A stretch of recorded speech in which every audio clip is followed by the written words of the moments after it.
صباح الخير والجمال والسلام.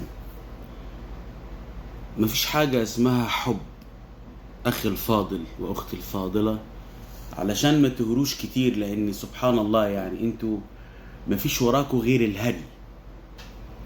الحب كلمة كبيرة جدا وعالية وسامية فوق الوصف. مش أي حد مشاعره تميل ناحية واحدة ولا يحس بإعجاب ولا يحس بنشوة ولا يحس بغريزة ولا يحس بشهوة يبقى إن هو كده حب. الحب كلمة أعلى وأسمى من كل شيء. الحب من وجهة نظر العبد الله الفقير إلى الله هو إنك أنت تضحي عشان حبيبك، تموت نفسك عشانه، تسعد لسعادته، تحزن لحزنه. لما تشوفه تعبان نفسيا ومتأثر تحاول إن أنت تطلعه من هذا المود.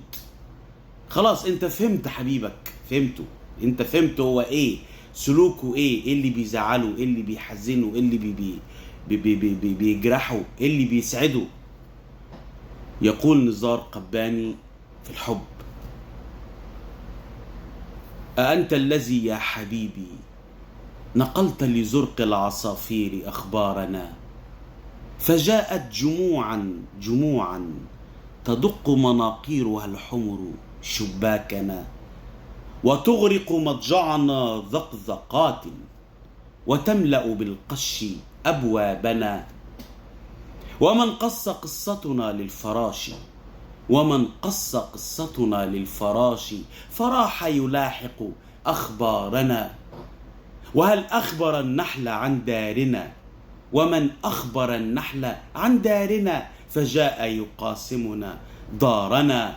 سيفضحنا يا حبيب العبير، سيفضحنا يا حبيب العبير، فقد عرف الطيب ميعادنا.